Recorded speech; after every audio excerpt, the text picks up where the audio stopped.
Mimina.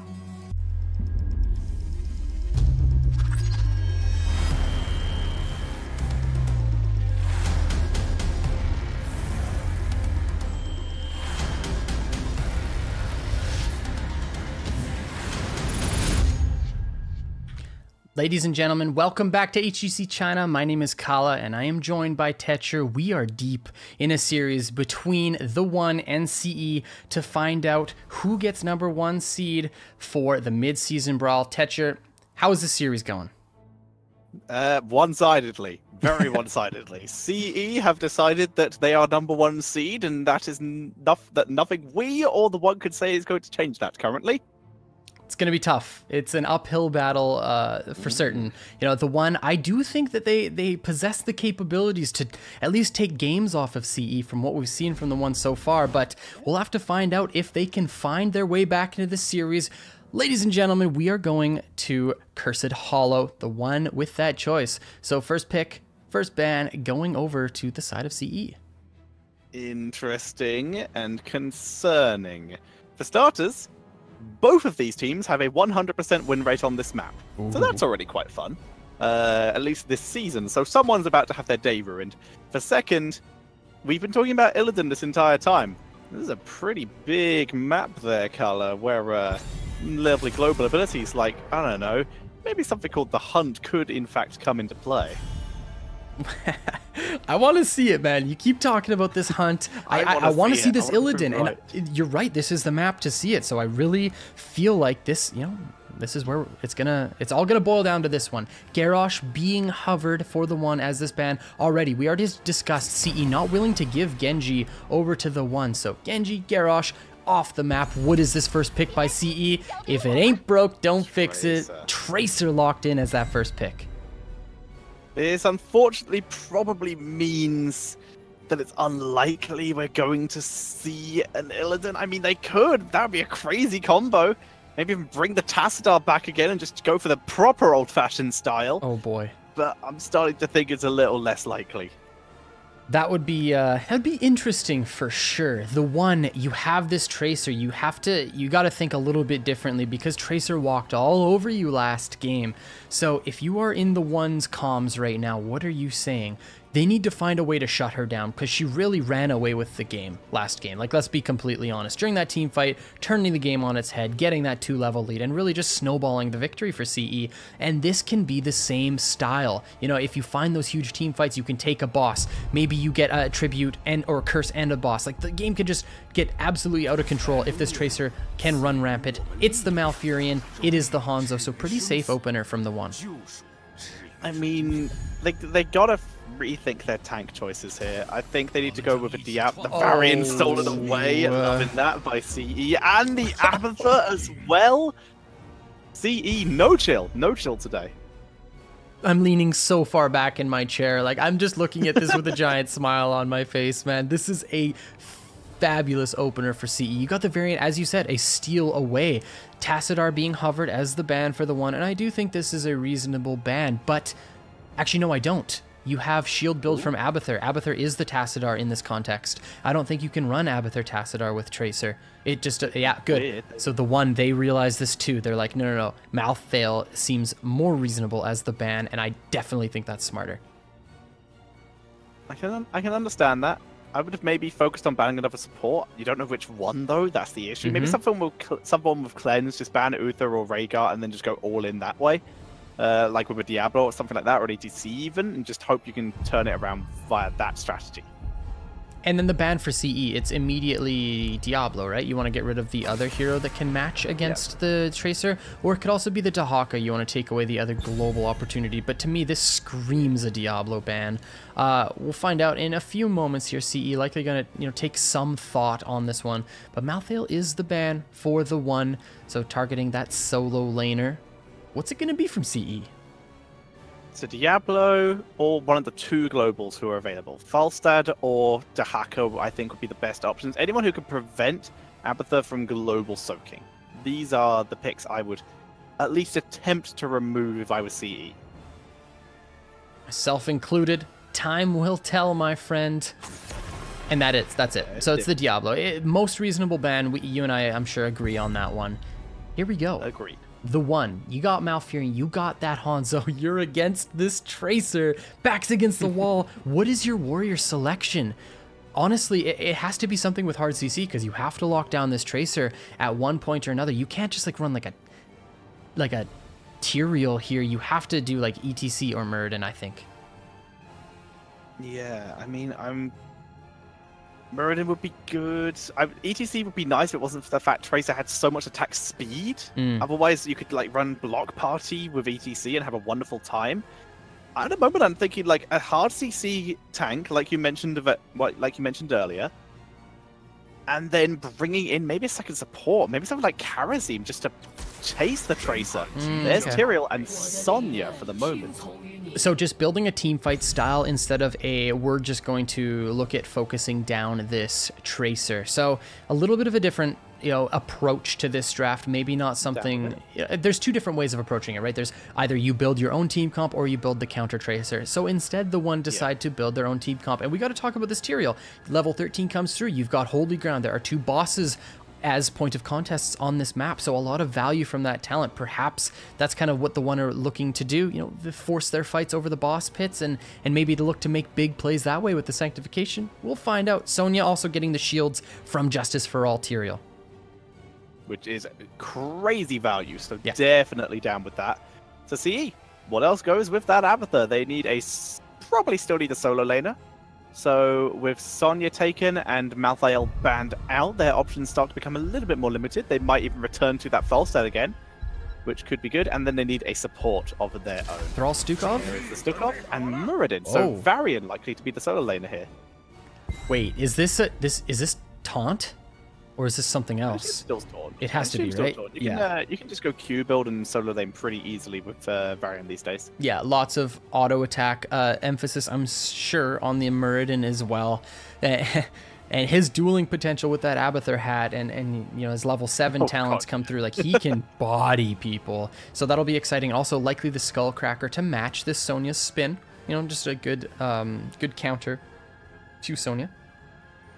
Now, final pick for TheOne here. They have a tank, they have a bruiser to go with the tank, and they have a ranged assassin. So another ranged assassin, perhaps could still be going in for something like an extra support. The Karazim I still kind of like. Just full Q build, that way you at least have some pressure for the Tracer, but you are still vulnerable to that Varian, so you would need to be careful if you did that.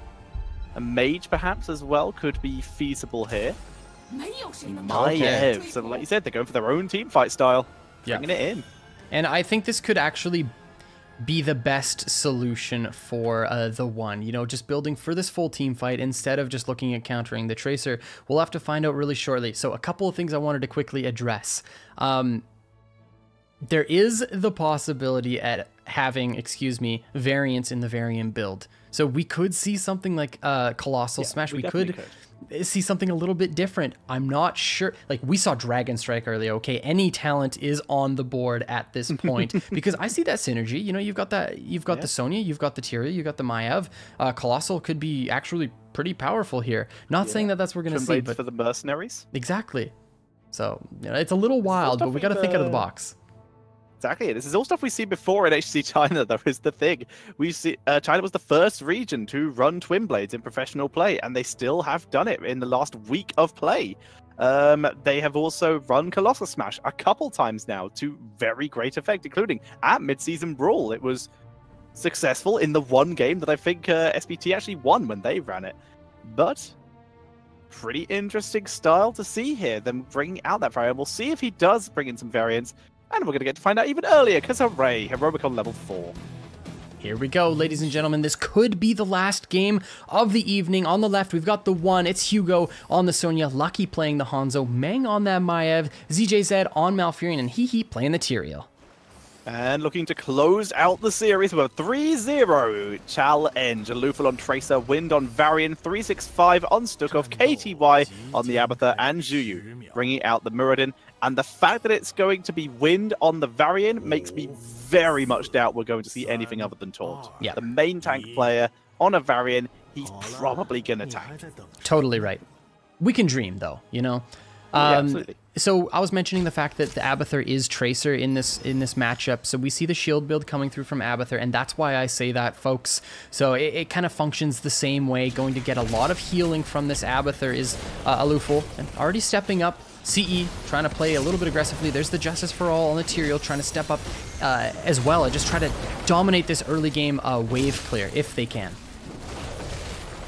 Looking good for the moment. Both teams just having a little bit of a scuffle. Bot lane currently unattended, but we're seeing the beginnings of a rotation down to there.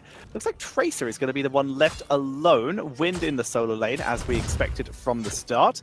Tracer and Stukov. Stukov does, in fact, stay with Tracer in the end, and it's going to be Muradin who goes down to lane against Hanzo. There is a slight rage advantage there for Hanzo. So, Aluful blinking away, likely going to go and start the siege camp immediately for CE, and we see him going down right here. Shuyu looking to jump in, get aggressive onto Lucky, but now Maiev and Tyrael also going to be the heroes to split off and do mercenaries, but it is the Bruiser emphasis first. So it's Naish's memento on Maiev. She's able to clear that Bruiser camp quite quickly, as we see right here. This will seriously help, but like you said, get that wave clear. Aluful just microing Siege Giants. Of course, you can dodge the attack stuff. Bruiser camps you can't, so the Bruiser camp requiring assistance. Siege Giants, Tracer will do on her own. Adding a little bit of pressure and helping out Muradin. Camp taken. Now let's see if Meng and ZJZ move up to the Siege Giant camp. Looks like they will.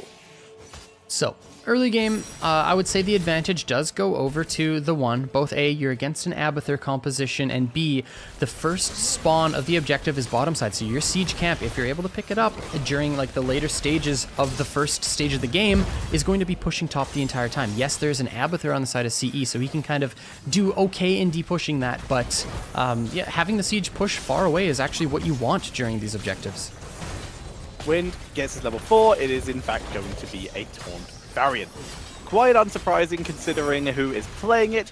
And, well, it's going to be pretty decent against Sonya if you are able to play it well. Abathur also body soaking a little bit at top lane because he knows Sonya is doing mercenaries. I liked it. Even symbioting in after he's done with that body soak. Other talents, the sustained carapace for Abathur, very standard. Untouchable for Tracer, very usual for Aluful. Wise for Sonya to hold off on this cap of the siege camp because you want that pushing top during the objective. Now is Sonya caps the camp, going to clear out top lane and then rotate down to look at this first objective fight, and we're actually going to see probably the first real big fight of this game. It's going to be a good one. Shuyu and Wind both taking pretty big hits each as Wind trying to tank his way back to his base, makes it. Shuyu's already picked up the fountain, it grabs the Abathur hat as well for that healing. There's regenerative microbes, moves forward, zones away Lucky. Aluful has now arrived as well. Stukov on the way, a very slow trickling of heroes for CE, but they've managed to keep themselves alive until everyone who can be here is here. Sonya, on the other hand, still only just rotating down now. Abathur hats already on board. Yeah, to me that's actually quite interesting, the fact that Sonya is late in this rotation, rotating down to mid to stop this Bruiser camp. There goes the charge and the taunt onto Meng, but the beautiful Volta Wardens to escape. Maiev getting away to safety. Oh, the attempted snipe with the Sonic Arrow. Shuyu just runs away. He's now got second wind active, though it gets procs. And that is going to be, Shuyu has to leap away. That's the first tribute of the game going to the one. Yeah, and very well played by the one. You know, they didn't over-rotate their Sonya at all. Sonya clearing mid, pushing out top, getting actually quite a bit of value. Tower down up there, so, you know, Mule, once that comes in at level 7, not going to be able to heal up the structures that are destroyed. So I really like just the perseverance that the one had, the patience that they had during that first tribute. They end up getting it, and they're looking pretty good during this early game. Mule for Abathur, a little bit of sustain. Here comes the move in, and see ya, Hanzo. Good job he has not gone for redemption, because that would be sad. Really getting pulled in here, but stuns out Meng, preventing him from moving too far away and actually getting that Umbral Bind off. Really got to stop caster cursing this team, okay? I say that they're doing really well in the early game, and then immediately the pick comes out. But here we go. So one kill going over to CE. You know, they got that Tracer composition, so it's a lot of burst. Lucky has to be cautious. But there we go. Mule coming through. It's going to start rebuilding the damage top. KTY doing an excellent job against this Sonya. He is. He's holding the lane pretty well, at least for the moment. Also, I'm going to predict it now. I think we're seeing a Haymaker. fact that we have the main melee flex, okay, the main melee assassin basically, on the Muradin with an Abathur comp, I think they're going to try and add a little bit more burst. I can definitely see it. Yeah, it's something that we see maybe a little bit more frequently than before. Yeah, I could definitely see that showing up here. A little bit of an XP lead on the side of CE. Defensive posturing for this tribute, so it could be a pretty easy pickup for them if they're able to start channeling and position up far enough. But Hehe on the backside of this fight. Looking to try and zone out, at least for the moment. There's the taunt. Focus down the Maiev here in the silence, but she's out of the silence. Now Zhu is a little bit low, has to leap over the wall. Good pull in onto Hugo as they try to get punished him, but he pulls himself in with the spear that eats a couple extra hits. Both teams have fountains near here, so both teams are able to sustain through this pretty effectively. Abathur is body soaking mid lane as the lane is pretty pushed up. Needs to be careful because Sonya is saying hello. Yep. Walking away, Abathur, slugging away, if you will. Zhuyu looking at Sonya here. Hugo maybe a little bit caught out. There's the spin. Not able to dodge any of the Stormbolt here. Hugo actually massively caught out the silence on top. Eluful picking up a kill. Sonya overstaying her welcome. There's the taunt. Hehe is the target for CE. Can they pick up the second kill? 2 kills picked up for CE, and this is what I'm talking about. They find 1 kill and they just start running away with the game.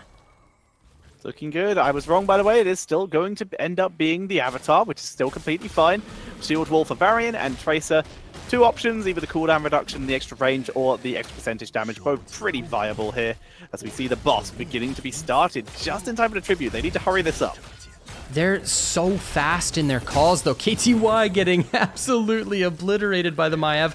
And do CE back away from this one? Not having the Abathur is actually a huge detriment. There goes the arrow, but CE walk away. And Abathur getting caught out there was absolutely huge. Yeah, clutch move by Meng. Able to pick up the kill there and guarantee his team the boss. And actually, okay, no, CE will be able to make it here in time to stop Hanzo at least grabbing this tribute, which means they can try and fight over that instead. Unfortunately, the longer this goes on for, the objective of the One right now is to delay this, because the longer they delay, the more value that boss will get in bot lane. It is a 7-minute boss, though, so not too terrifying, and Mule is there for the Abathur. So as long as it doesn't secure the entire fort, Mule will be there to heal it back up. So we'll see how much damage that boss ends up doing. But CE, they find a lapse in their tempo here. Zhuyu has to pop the Avatar, taking a lot of damage. Stukov not healing because he's focused on the silence. Clutch shield by Abathur, but it's not enough. There's the Sanctification too. 365, nowhere to go. He goes down as well, and the One full control of this game. They're going to try and steal CE's boss. Oh my, and bottom fort just getting absolutely decimated there. So Abathur not going to be able to heal that one up whatsoever. Fort going over to the One, and what looked like an unbelievably powerful swing in CE's advantage off those 2 picks. CE have fallen behind off that Abathur death. Another boss going over to the One, and 2 out of 3 for the tribute. So Curse Point coming in real soon for the One.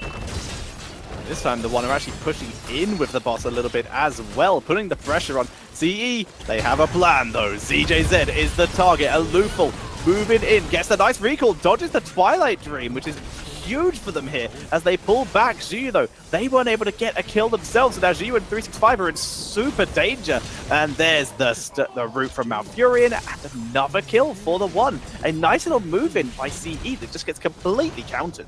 The One are just on fire right now, picking up kill after kill. Huge Umbral Bind, pulling in both Eluful and Zhuyu, but no follow-up damage to secure a kill.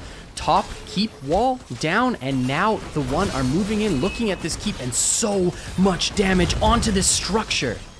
It's gone. That keep had no chance, and that boss is pretty healthy. How risky, how saucy are they feeling? Not that saucy. They back up. They're not going to have anything to do with that, and as such, CE will clean up this boss. Picking up the curse as well in a few moments. The One will be able to get that one. The boss, or sorry, the Bruiser Camp picked up from their opponents. Now mid is the focus. CE backs against the, like, the game just completely swung in favor of the One. Excellent job just, finding those picks, finding their way back into this game, and now it is the One's game to lose. Gets scouted. Luful forced back. Umbral Bind immediately pulls Luful back in. There's the interruption on the channel by Tyrael as Zhu tries to turn it around. Eats a spear to the face. They turn it around. The silence this time's pretty good, but Zhu's not being healed again. Sanctification is huge as Maiev shreds the members' Twilight Dream for good measure. And Wow, can you say reverse sweep? Because that's what the One are looking to do. Oh my word. The Sanctification plus Maev combo was absolutely insane. Picking up kill after kill is the One, and now they have bot lane emphasis. Might pick up the siege camp here to assist in their push. Abathur doing what he can to try to stop this advance from the One, but they're already one keep up. They want to make it a second one and perhaps even push in for more. Front wall gets taken out here. This will, like you said, potentially be both keeps here, or maybe even a core attempt. Core attempt would be risky, as level 13 is about to be hit by CE as these minions do funnel in slowly, but level 16 will be available for the One with the help of this keep in the next minion wave that spawns. In fact, just from the keep. CE, they're trying to hang on. Top is pushing in, bottom pushing in.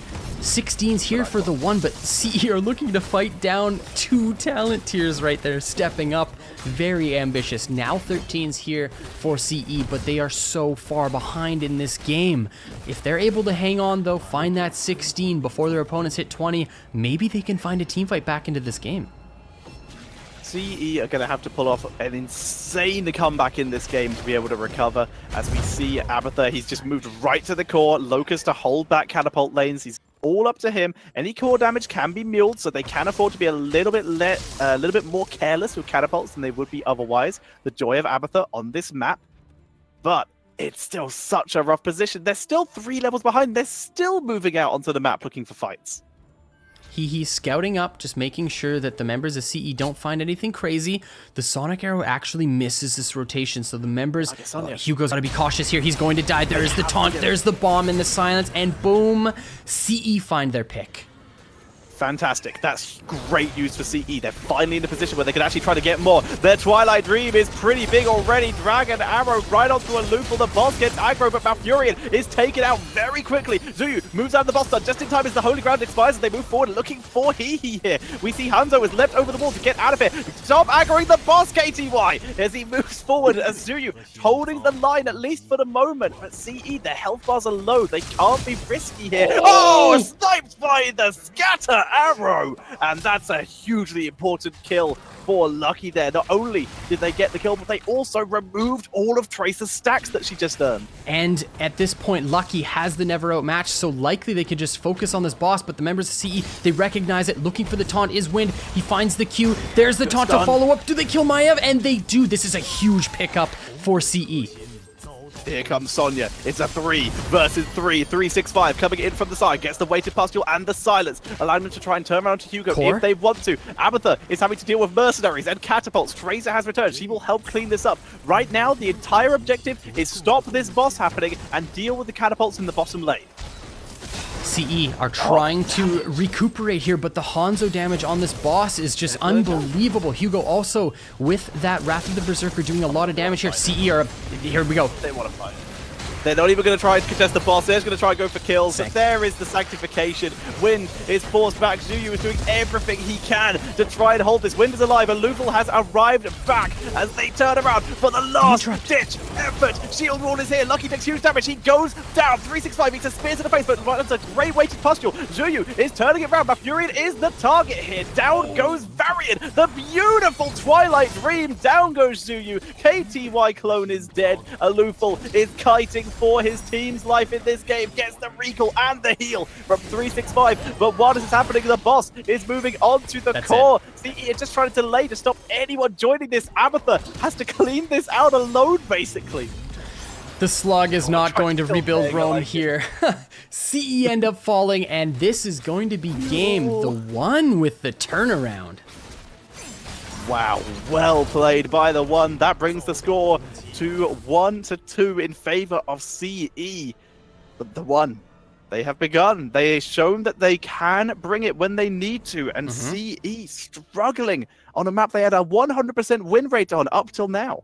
And honestly, CE looked really, really good in that game. But like they got those 2 picks during it was in after the first tribute. Yeah, they got 2 picks, but then they got a little bit ambitious, end up dying themselves, and then it just felt like staggered deaths at that point. And then off of those staggered deaths, TheOne were taking everything. They take boss, they take another tribute, they take another boss, they get cursed, like one thing after another that they get the keep, and then it just becomes way too difficult for CE to get back into this game. And it looked like they almost had some way back in with that pick onto Hugo, but they were just so far behind at that point. Super well played by TheOne. They have brought themselves back into this series a little bit. The beginning of a potential comeback. They now just need to win 2 in a row. Just 2 games. It's easy. It's easy. We all do it in Hero League all the time. But two wins in a row against a team that only has to win 1 against you to go to mid-season brawl in that first seed is still quite the mountain to climb. To me, it kind of felt like the Muradin didn't work out too well for CE. I wasn't sure if they needed to draft another warrior like that, but they decided to go with it. But did it really provide all that much value in that game? It definitely sustained them a while, but I think they misplayed it a little bit. I would have even preferred more damage from it, aka going for a Haymaker, at least get some zoning in there. Or I think the Abathur build should have changed. I know the shield build is so good with Tracer, but they needed damage. I would have preferred just seeing the Spike Burst, and that way at least Muradin is going to get a huge amount of sustain instead of just having the shield cleaned out in one go. Yeah, it could have been a little bit better for sure.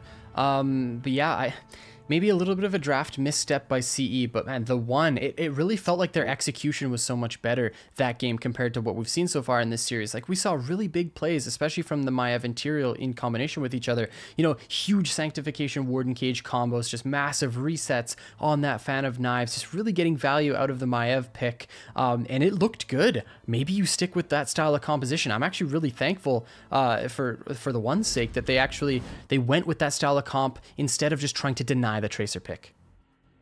I am thankful for TheOne because it means we get to see at minimum 1 more game. So that I'm completely okay with. True. But like you said, I agree as well. I was like, oh, they haven't picked the Varian, they're in trouble. But they just played their own game and it worked really well. As we see Lucky grabbing the MVP there. His Hanzo shots, he didn't die that often. He was very good with his positioning. Yeah, and it's tough, you know, when you're playing this Hanzo against a Tracer and an Abathur, like it could be really, really difficult. You were even mentioning in the draft that Hanzo has to be quite cautious against these heroes, and yeah, very well played indeed by Lucky. Let's talk about that scatter arrow that secured the kill at one point. That was dirty. I mean, he lived up to his name with that shot. Nice. You can't beat that. Taking out Tracer right after she got 2 kills, 2 stacks of untouchable, the beginning of a cup, nope, dead. Yep. What a play. It's an excellent choke point for Hanzo, especially in that area. You know, you throw out any W, you know people are in there. You're going to get value town off that ability. But yeah, huge pickup for that hero. Definitely well-deserved for that MVP. Yeah, and of course the early kill by Meng. Yeah, Meng with that Maiev onto Abathur as well, right before an objective. Yeah. That was... So many things went right for TheOne in that game, just purely due to their map rotations and awareness of where their opponents were. That was actually one of the biggest swings, right? The kill onto the Abathur, because then CE actually pulled off the boss, and then TheOne just moved in and picked up the boss for free off of that. And I actually do think that CE could have reasonably taken that boss right then and there, because the members of TheOne weren't all there ready to contest it. But yeah, here we go, ladies and gentlemen. Up 2-1 is CE. Next map, we're going to Dragonshire. Excuse me. Dragonshire, an old favorite of SPT usually, but they have struggled on it this season. Now here's the question of, is it the right choice? Is this the map that TheOne can continue to make the snowball on? If we continue to go for stats here, TheOne only have a 50% win rate on Dragonshire, have struggled with it a little bit, whereas, well, CE, they have a 75% win rate on it over 12 games.